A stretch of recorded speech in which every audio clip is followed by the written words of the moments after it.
To Psalm 105 for our study tonight in God's Word. The title of the message tonight is History is His Story. Psalm 105. For those of you who know me well, you know that I have a great love for history, especially church history, redemptive history. And to me, the study of history is very educational and it is very inspirational. It is instructional in that history reveals the sovereign hand of God upon the lives of individuals and upon the course of nations to guide them through difficult and demanding times into His own will and for His own glory. There are many lessons to learn from history, not the least of which is the faithfulness of God to His own people, and the absolute sovereignty of God over all the peoples of the earth. It was Oliver Cromwell, the Lord Protector of England in the 17th century, who said, quote, "What are histories but God manifesting Himself?" unquote. In other words, the study of history is the study of God making Himself known through nations and through individuals. It was William S. Plummer who once wrote, quote, "Blessed is he who sees God in history and in nature as well as in revelation." And so we want to see the hand of God and the voice of God at work in history, and we are unusually enriched. I want to be clear as we begin to look at Psalm 105 tonight that the key to understanding world history is to see and understand the sovereignty of God building His own kingdom upon the earth. Dr. Martin Lloyd-Jones rightly said years ago, quote, "The key to the history of the world is the kingdom of God," unquote. In other words, world history cannot be understood apart from an understanding of redemptive history and church history. Here is the hinge upon which all history turns. It is what God is doing in His people and through His people and for His people that has effect upon the entire world. Robert Morey said years ago, quote, "God orders history for the good of the elect," unquote. And thus we should be well acquainted with how God works on behalf of His people. Yet another notable quote from J.C. Ryle, who once said, "No history ought to receive so much of our attention as the past and future history of the Church of Christ. The rise and fall of worldly empires are events of comparatively small importance in the sight of God." I know by way of my own personal testimony that I used to read much concerning Sir Winston Churchill and the great epics and movements in World War II. But as I have had a renewed interest in studying church history these last few years, I find that the events of even such a grand theater as World War II pales into insignificance compared to the study of the Reformation, the age of the Puritans, the Great Awakening, etc., to see God's hand upon His own people and then the effect and the ripple effect that is sent through culture and sent to the corners of the earth. And so we must see the history of the church in order to see and understand the history of the world. Now, this is one of the beauties of Psalm 105. All of that is simply by way of introduction to say this to you, that Psalm 105 is what is called a historical psalm.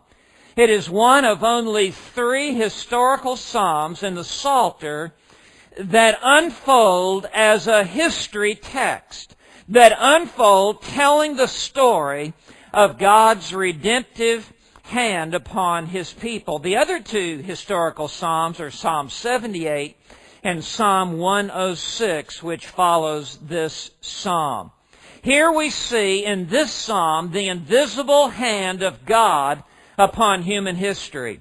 Here we see God intervening into the affairs of men. Here we see God directing the affairs of nations and of people. Here we see God not distant and far removed, but up close and actively involved in the rise of rulers, in the events of men, in the course of nations, in the direction of history. Here we see that history is His story, that there is a flow and a direction to history, and that there is a sovereign purpose and strategic plan to world events. And that, in fact, history is a seamless garment, tailor-made by God. And what is true for nations is equally true for individuals as well. God has a plan and a purpose for us specifically as well. Now, first allow me to give you some oversight and background for this wonderful psalm, Psalm 105. And the first thing that I want to tell you is that it couples together with Psalm 106. Psalm 105 tells the same story as Psalm 106, yet from opposite perspectives. Psalm 105 is written from God's perspective. Psalm 106 from man's perspective. Psalm 105 tells of how God treated Israel. Psalm 106 tells us of how Israel treated God. Psalm 105 speaks of God's faithfulness to Israel. Psalm 106, Israel's unfaithfulness to God. Psalm 105 speaks of the Lord's grace. Psalm 106 of Israel's disgrace. It may be said that in these two psalms, the double theme of the entire Bible is summarized. God's grace and man's disgrace. God's salvation and man's sin. The time of this psalm, of its writing and compiling, we believe to be that time after the Babylonian captivity. And so Psalm 105 was written to encourage the people of God concerning the faithfulness of God to carry them forward in history. One other bit of introductory comment is that this psalm spans a period of some 500 years of history, beginning with the call of Abraham and concluding with the entrance of Israel into the promised land.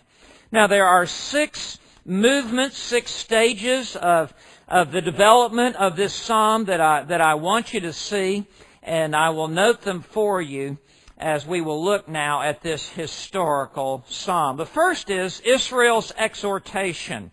In verses 1 through 7, Israel's exhortation, they are called upon to worship God, who is the God of history, who has a plan for them as a people, and who is carrying them forward as a people who have been called out by God.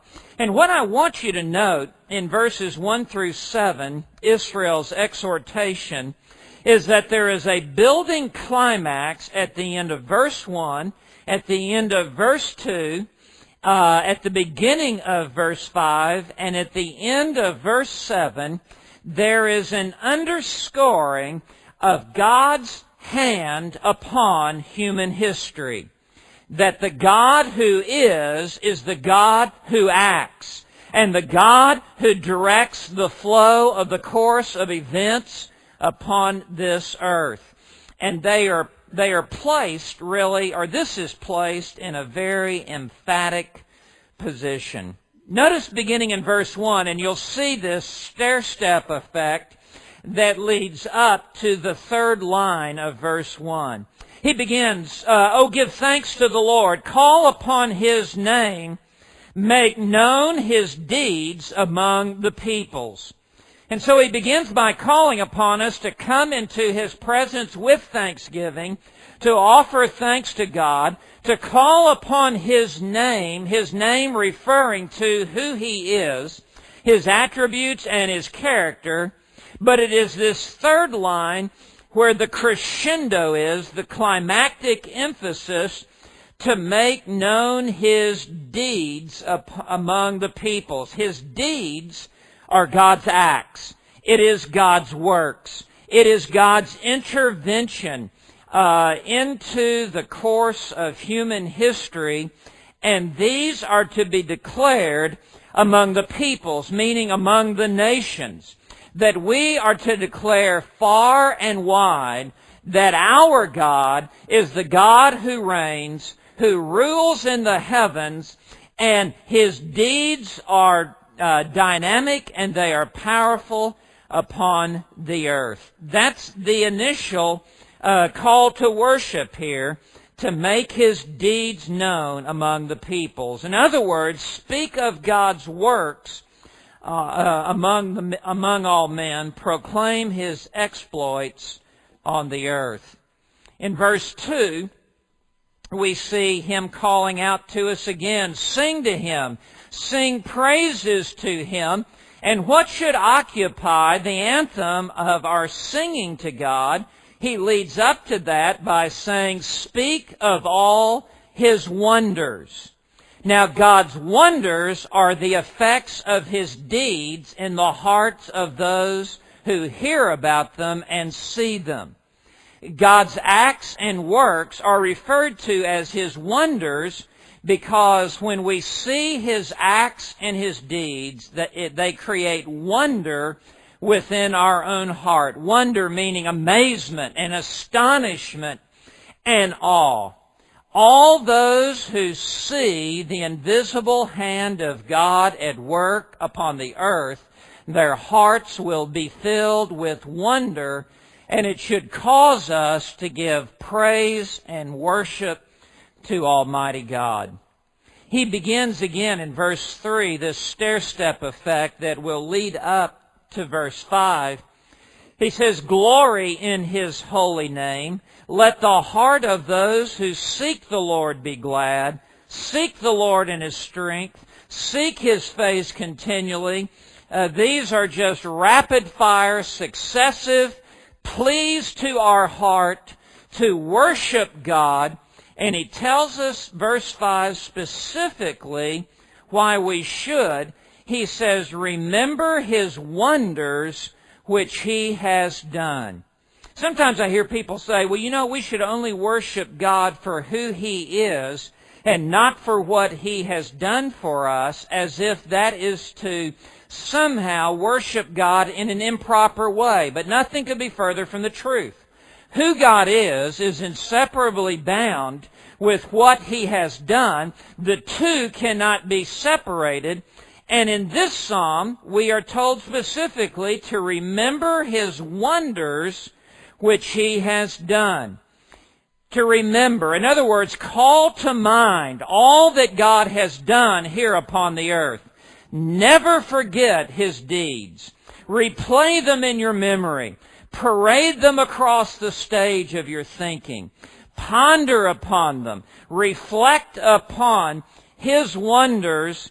And he identifies His wonders in the second line of verse 5 as His marvels, which is another effect in our hearts when we consider what God has done. It causes our hearts to marvel and to be filled with wonder. And now here's a third description of His acts and the judgments uttered by His mouth. All this is to say there should be a profound effect in our heart tonight because of the divine intervention of God into the course of human history, into the affairs of men. Our God is not the God of the deist who created the earth and set it out and then withdrew Himself simply to let creation run its own course. Our God is a God who in the heavens keeps His hand upon all of the works of His hands. He controls human history. His hand is upon all that He has made, and He is continually and constantly sustaining, upholding, governing all that He has made. That is this initial call to worship. And the emphasis is upon God's activity in the world. And so he concludes in verse 6 with one final summation. He says, O seed of Abraham, his servant, O sons of Jacob, his chosen ones, calling out to all the redeemed of God, calling out to all the people of God who have been chosen by God to worship Him. And he restates why in verse 7, He is the Lord our God. The word Lord means sovereign ruler, sovereign controller over all that He has made. And finally, His judgments are in all the earth. How powerful are the effects of God upon the earth. They are referred to as His judgments, and they are not isolated in certain places of the earth. His judgments are in all of the earth. He's got the whole world in His hands. And He has nations, He has continents, He has all peoples, He has all places in His hand, and He is continually exerting His influence on the direction that those places take. So this was Israel's exhortation.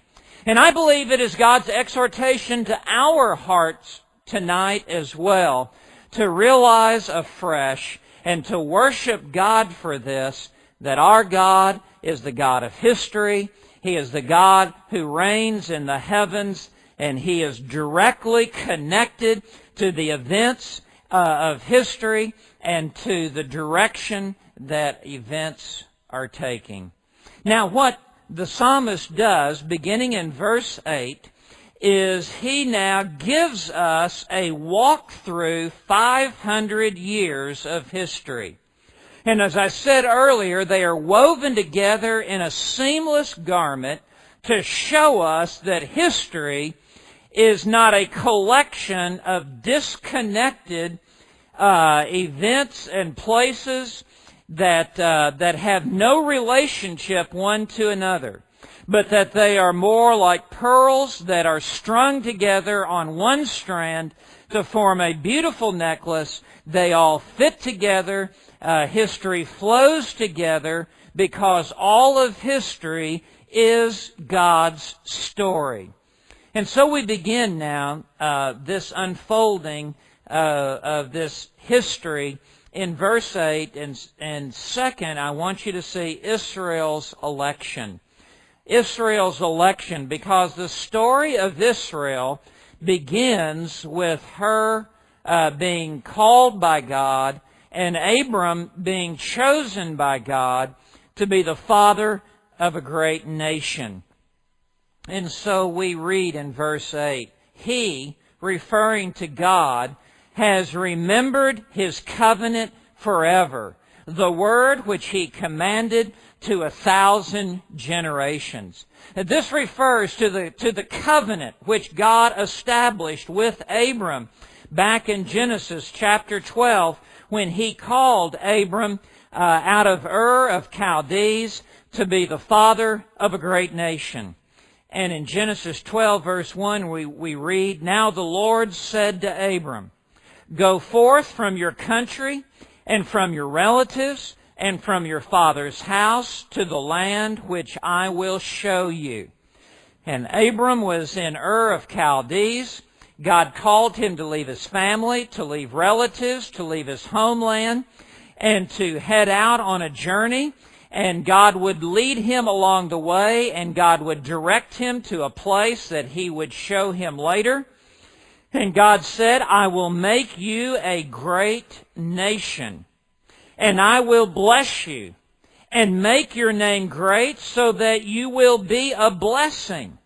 And I will bless those who bless you, and the one who curses you I will curse, and in you all the families of the earth shall be blessed. This is known as the Abrahamic covenant, that God chose Abram and called him while he was a rank unbeliever.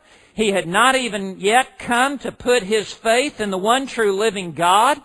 God has singled him out of a land of pagan heathenism and idolatry, and God chose him to be his own, and it would be through Abram that a new nation would be birthed, and that nation would be the nation of Israel. And in the succeeding verses here, there will be the tracing of the flow of the history of Israel. And what God will do in this covenant with Abram, we read in verse 8, it will be a covenant that will last for 1,000 generations, meaning throughout the remainder of human history, throughout all eternity future that is yet to come. It is an everlasting covenant that God has entered into with Abram. And so we read in verse 9, the covenant which he made with Abraham and his oath to Isaac, then he confirmed it to Jacob for a statute, to Israel as an everlasting covenant. So God reached down onto the earth. He singled out one man, and God purposed for his own glory and for his own reasons that he would do something significant through Abram that would have an everlasting effect. And so we read in verse 11, saying, to you I will give the land of Canaan as the portion of your inheritance. And we read in Genesis 17 and verse 8 how God promised a land for Israel, and that he would lead Abram into that land, and it would become the inheritance of those who would be the offspring of Abram, and they would live in that land and be greatly blessed by God. And all of this, verse 12 says, at a time when they were only a few men in number, very few, and strangers in it. And so God soon led Abram into the land of Canaan, when they were very few, just a family, Sarai. They had no children, they had only servants. And it is through this spoken covenant, this spoken word by God, that there will be a flow, of course of events of history that will come as a result of what God does in Abram. We read in verse 13, and they, referring to Abraham and his family, wandered about from nation to nation. They went from Ur, the Chaldees, to Haran, to Canaan. They later went to Egypt. And from one kingdom to another people. Verse 14, he, referring to God, permitted no man to oppress them, and he reproved kings for their sake. God sovereignly protected Abraham and preserved Abraham. As you will recall, the Lord struck Pharaoh and his house with great plagues, which Abram's wife Sarai, when Abram's wife Sarai was taken into his quarters, and God later rebuked another king, Abimelech, Genesis 20, in order to protect Abram. And the point is that God was intervening on behalf of Abraham, even thwarting the activities of kings, in order that God's purposes through Abraham would move forward, that other nations and other kingdoms and other rulers and other kings would not be able to overpower what God would do through his chosen man, Abraham. We read in verse 15 what God spoke in his heart to foreign kings on behalf of Abraham when he said, do not touch my anointed ones, and do my prophets no harm. Because God had chosen Abraham, and because God had called Abraham, and because God had a great purpose for Abraham, the affairs of kings, the affairs of pharaohs, the affairs of other nations, and the affairs of other kingdoms would be subservient to what God would do through this one man, Abraham. And it serves to make the point very clear to us tonight that what God has chosen to do through His redeemed people is at the very center of human history. And the rise and fall of kingdoms and the rise and fall of other nations take a secondary and subservient place to what God has elected to do through those whom He has called to Himself. Of course, a wonderful example of that is the prophet Jonah, who was called by God to go and to preach the gospel to Nineveh, and he tried to run away from God. And God sent a storm that affected the Mediterranean Sea, and there were ships, and there were sailors, and there were multitudes that were affected, because God had a purpose to carry out through this one man whom He had called to Himself. And I believe that what God has purposed and chosen to do through us, His people, and through us here in this church is at the very heart of what God has chosen to do in Mobile, Alabama. And that what God is doing in the community and what God will do in government and what God will do in the marketplace is really in a subservient role and in a secondary role to what God has purposed to do in this place and in and through other churches where His Word is preached, and God will move heaven and earth to carry out His sovereign purposes through His own chosen people. Well, that is the beginning of this story in this psalm, as God shows that He is the God of history, as He will work through His remnant that will have an effect upon all others in the world.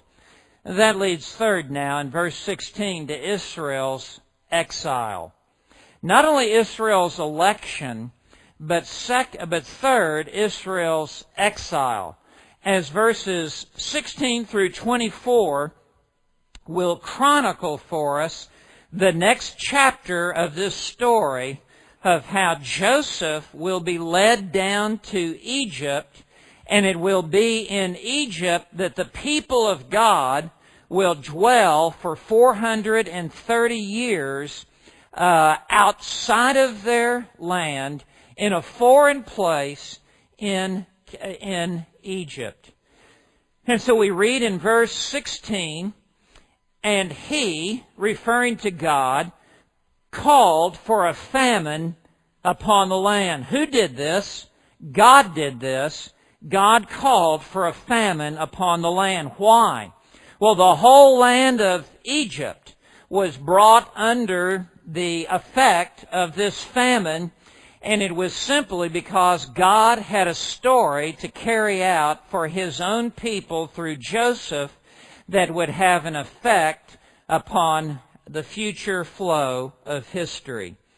And so He called for a famine upon the land, and He, God, broke the whole staff of bread, meaning God broke the supply of bread in Egypt.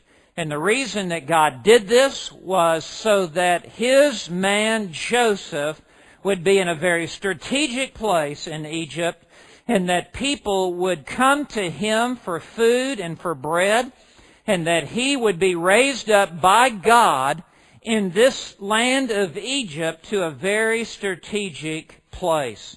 And so all of Egypt was subjected to this famine simply so that Joseph would be elevated to a very visible and powerful place in the land.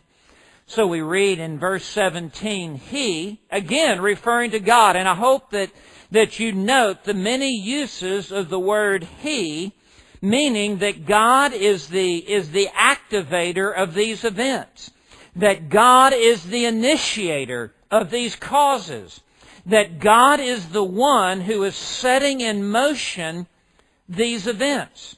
So verse 17, He sent a man before them. That man was Joseph.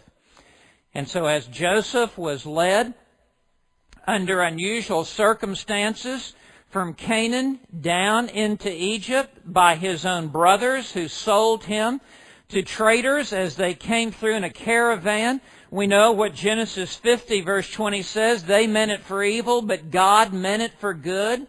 And ultimately it was God, verse 17 says, that sent Joseph before the people of Egypt. It was all a part of God's sovereign plan. Joseph, who was sold as a slave. And we can see that story from man's perspective, and our heart goes out to Joseph as he was treated so unkindly by his brothers. But when we see this story from God's perspective, this was a part of God's sovereign plan to move Joseph down to Egypt. And so once in Egypt, we read in verse 18, they, referring to the Egyptians, afflicted his feet with fetters, meaning he was put into prison. And again, all of this by divine appointment and all by divine plan. He himself was laid in irons, where he was held captive in Egyptian bondage, until the time that his word came to pass. The word of the Lord tested him. God had told Joseph earlier that he would elevate and raise Joseph at the appointed time to a place of prominence in this faraway land, and all Joseph had to trust in was the word of God. And so we read in verse 20, the king sent and released him from prison. This would be the Pharaoh, the ruler of peoples, referring to Pharaoh, and set him, meaning Joseph, free. And so Joseph was released from his imprisonment in Egypt. And he, God, verse 21, made Joseph Lord of Potiphar's house, and ruler over all his possessions. And this is God who has now made him this and elevated him over Potiphar's house. Verse 22, to imprison his princes, really meaning to bind or to govern or to control his princes, that he might teach his elders wisdom. God ordering these circumstances and these events in Egypt did so that Joseph, the chosen man of God, might be elevated to this one particular place. And all of the history of Egypt, this mighty, in fact, the mightiest nation on the earth at this time, all of the events there really are revolving around what God is doing in the life of His chosen man, Joseph. And we see the lesson here that the unfolding of history of rulers and princes and kings and dynasties and kingdoms is all in a secondary place as it revolves around what God chooses to do through His chosen servants and through His remnant. Truly, history is God's story. And so we read in verse 23, Israel also came into Egypt. Thus Jacob sojourned in the land of Ham. The land of Ham is Egypt, and Israel is brought down into Egypt. The various sons of Jacob and their families began to grow there in the land of Ham. And so Israel begins to multiply, and Israel begins to grow in Egypt. And in verse 24, and He, God, caused His people to be very fruitful and made them stronger than their adversaries. All of this is being carried out by the sovereign plan of God.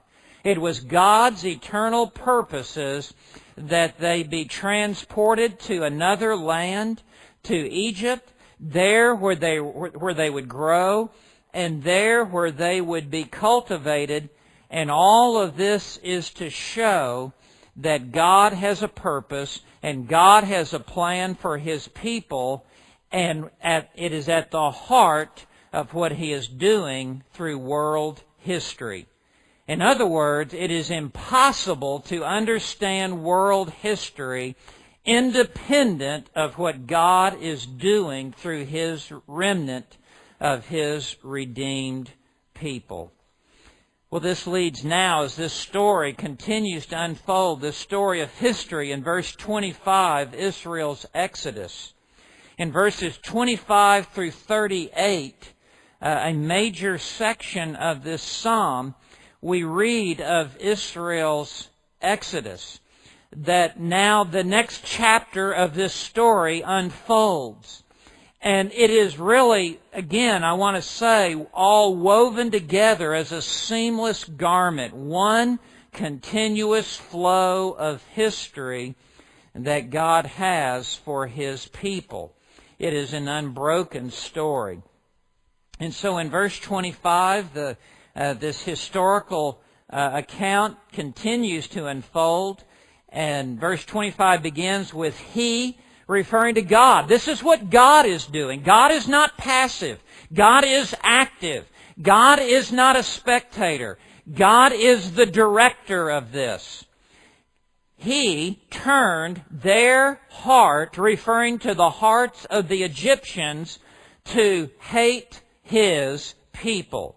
This is the sovereignty of God on display in the course of human history, and God Himself putting hatred within unsaved hearts towards His own redeemed people.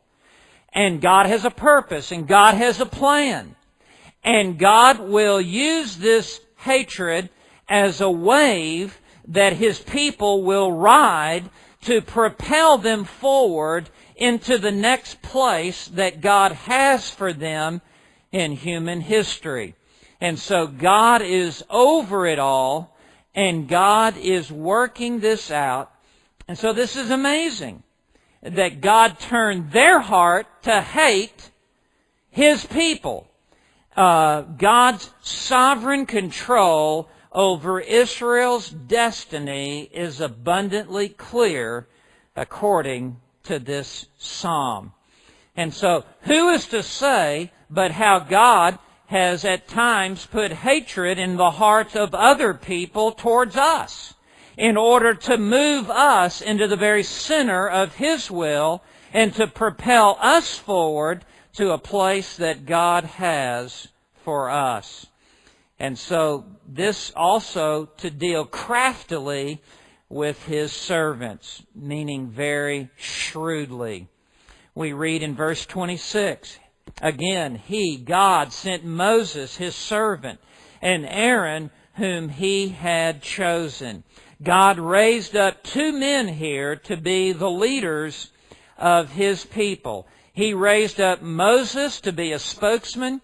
He raised up Moses to be the great lawgiver. He raised up Moses to be the point man. And He raised up Aaron to be the high priest and to be the one who would support Moses as he carried out his work. These men were sovereignly chosen and divinely appointed by God for this hour of human history to carry out their God-appointed ministry. And so we read in verse 27, they, referring to Moses and Aaron, performed His wondrous acts. That means they did what God purposed for them to do. They performed God's wondrous acts. You see, there are good works that God has prepared for us to do. Ephesians 2, verse 10. And there is a sense of destiny about our lives as we carry out the acts and the deeds and the works that God has scripted for us to do. In that sense, our works are in reality God's acts and God's works. So verse 27, they performed His wondrous acts among them, referring to the Egyptians, and miracles in the land of Ham.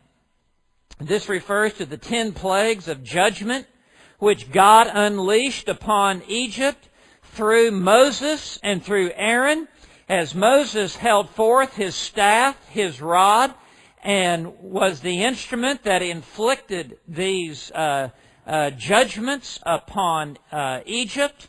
And beginning in verse 28 and running through the following verses, all the way down through verse 36, we see now recorded 7 of the 10 plagues that God inflicted upon Egypt. And the intent of this is to show us again that what God does in history, He does most directly to carry out His purposes for His remnant, for His redeemed, and will bring great catastrophe and even great disaster upon the rest of world kingdoms and the rest of world powers, so that what God purposes to do through His people will be carried out.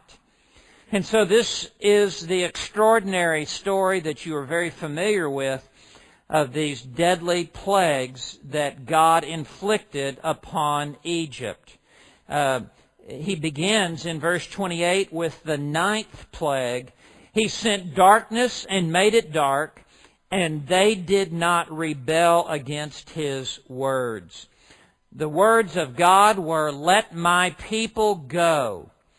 And these plagues were so devastating that put them in shock and awe, if you will, that they did not rebel against God's word, but did let God's people go, because these judgments were so devastating. And so He sent darkness and made it dark in verse 28. He, in verse 29, turned their waters into blood and caused their fish to die. That was the first plague in Exodus 7. Verse 30, their land swarmed with frogs, even in the chambers of their kings. That was the second plague in Exodus 8. He spoke, and there came a swarm of flies and gnats in all of their territory. That's the fourth. And the third plague, recorded in Exodus 8.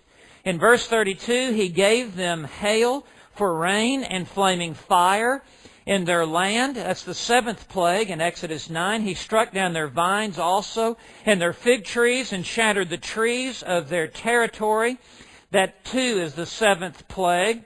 In verse 34 we read, He spoke and locusts came and young locusts even without number. This is the eighth plague, Exodus 10. It continues in verse 35, and ate up all vegetation in their land and ate up the fruit of their ground. I want you to see that this is God who is doing this. That this is God who is acting. That this is God who is intervening. And God is doing all of this simply so that His own chosen people can be moved from point B to point C so that God's will for them can be carried out. And even this Egyptian dynasty is reeling under the effect of God's heavy hand upon the land, and it is so that their ironclad hand will be released so that God's people would be let go. And that is exactly what came to pass in verse 37. Then He brought them out with silver and gold. The He, again, refers to God. God is the one who did this. They didn't liberate themselves. They didn't move themselves from point B to point C. They would still be in Egyptian bondage to this day if God had not delivered them and had God not set them free. And so it was God that brought them out, and He did so with silver and gold, with abundant provision for them. All that they would need was already in their possession as they would travel en route to the Promised Land. And among His tribes there was not one who stumbled. There was no child left behind. There was no adult left behind. They were all brought out because it was God's will that the entire remnant and all of His chosen ones would come out of Egyptian bondage, and God broke the grip of the Egyptians, and all of God's people were set free. And again, I want to tell you, this was a devastating effect upon Egypt, but it had to come to pass so that God's plan and God's will for His own children and for His own people would move forward in history. Everything yields to what God is doing in the lives of His elect. World history yields to church history. The kingdoms of this world yield to what God is doing in building His own kingdom here upon the earth. And so in verse 38, this is how powerful this was. Verse 38, Egypt was glad when they departed, for the dread of them had fallen upon them. There was no resistance. There was no attempt to prevent this or to stop this. The Egyptians simply let them go. In fact, so much so that the Egyptians were glad that they left. And we can understand that from their perspective because of the devastating plagues and judgments that had been brought upon them. And so at this point, history continues to move forward, and it is unfolding and it is unraveling as God moves His people forward from point A to point B to point C, and dynasties are yielding, and kingdoms are tottering, and rulers are subservient to what God is doing in the midst of His people. And so the story continues to unfold. Here is the account of the living God of heaven and earth who acts in human history and who acts in human hearts and who is carrying forward His story. We read in verse 39, Israel's encircling. As Israel now circles about in the wilderness, and it is there that God continues to keep His hand upon them for good. This next link in the story is simply a means to a greater end. And God always knows where He is leading and where He is directing His people. And it is always for a greater purpose and a higher end. And so it is here. We read in verse 39. We're not surprised to see the first word of verse 39 to again be the word He. This pronoun He referring to God. God is the great activator. God is the great initiator here. He spread a cloud for a covering and fire to illumine by night. This was the Shekinah glory cloud that God used to lead His people and to protect Israel in the wilderness. You know very well it was a guide in the wilderness for them and a shield of protection from the Egyptians and a covering for His fiery manifestations of His glorious presence in the wilderness. And so it is God who is going before them in this Shekinah glory cloud. God is not merely pointing the way. God is going the way with them. God is going before them, and they are walking in step with God, behind God, as God is leading them through the wilderness. Again, He is identified directly with His own people in history. In verse 40, they asked, and He brought quail. Their request was for food. Their request was for their needs to be met, their need for food. And when God heard that request, God answered that request for all that they would need to carry out God's will for their life. God would provide for them. Wherever God guides, God provides. And as God is guiding them through the wilderness, because it is His will that they will reach a better land, God will provide all that they need. And so God will orchestrate now coveys of quail to fly from one place and to be directed to fly to another place, simply to meet needs in the lives of God's remnant, in the lives of God's chosen people. I want you to know that God will move heaven and earth to supply for the needs of His people so that His story in human history might continue to move forward. God will provide for His people.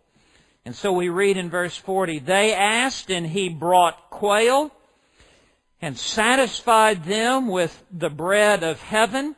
And this refers to the manna that God commanded to come down from the heavens and to be at their disposal every morning. And it was God who provided this for them.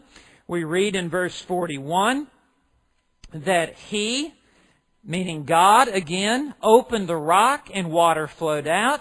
It ran in the dry places like a river. They had need for water, and God provided water. In fact, God caused there to be water even in the midst of the desert and even in the midst of the wilderness. God caused there to be streams to flow in the desert simply so that His people could drink and be sustained, so that they could be carried forward in order to do God's will. And so this is the next link that we see, Israel in the wilderness. But He who has begun a good work in you shall perfect it until the very end. And so God had not led them out in order simply to leave them in the wilderness. God has a greater goal and a greater purpose, and it was to advance them into the promised land, as you well know. And so we read in verse 42 now Israel's entrance. As this psalm concludes with a glorious note of triumph 500 years later, as God now will lead them out of the wilderness wanderings, a new generation to be led into the promised land, and that nothing misses a beat. This is all the continuous flow of one master theme that runs through the history of God's people. There is nothing that is catching God off guard. There is nothing for which He does not have the provision or the solution. God, as the God of history, continues to lead His people forward. So we read in verse 42, for He remembered His holy word with Abraham, His servant. 500 years earlier, God had given His word in Genesis chapter 12, 1 through 6. And He repeated it later in Genesis 13, and again in Genesis 15, and again in Genesis 17, and again in Genesis 18, and again in Genesis 22. God remembered His word, how He would make them a great nation, and how He would lead them into a promised land. And God, who cannot forget His word, nor can He forsake His people, God now executes His covenant with Abraham. And so we read in verse 43, He brought forth His people with joy, meaning He brought them forth into the promised land. In fact, He performed a mighty deed in order to do that. He stopped up the Jordan River, and it backed up all the way to the city of Adam, so that they could walk across the river Jordan on a dry riverbed and march into the promised land. And so He brought forth His people with joy, His chosen ones with a joyful shout, and it speaks of the exuberance in their heart as once again they are catapulted forward in God's will.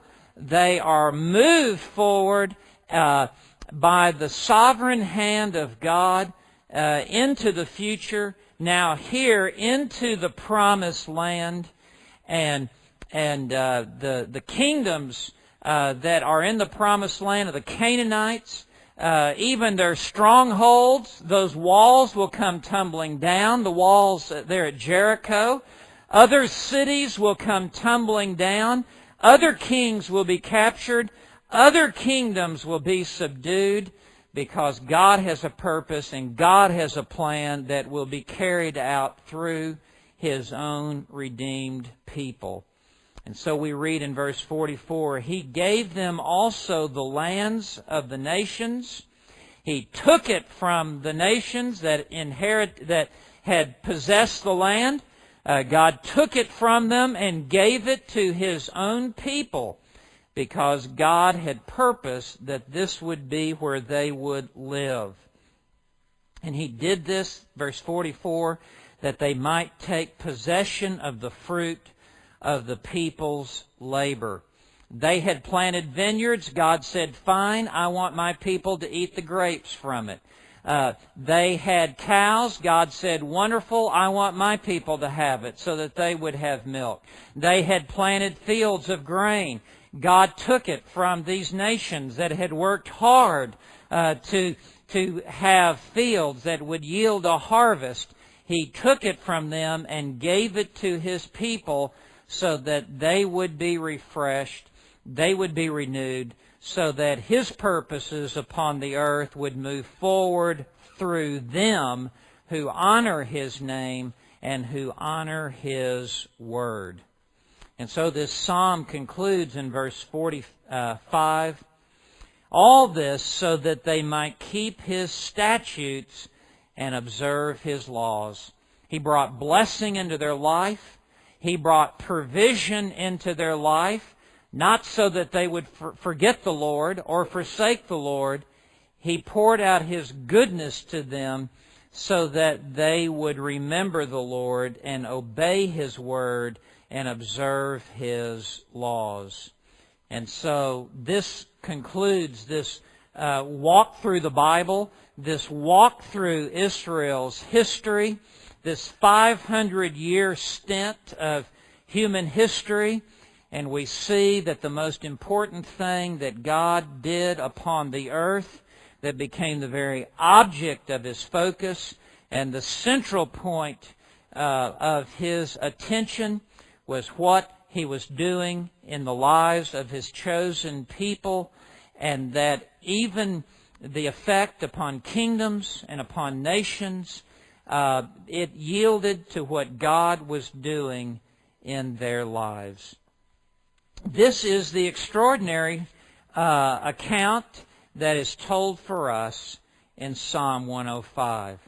And so as we look back over this psalm, we see 500 years of unbroken faithfulness on the part of God toward His people.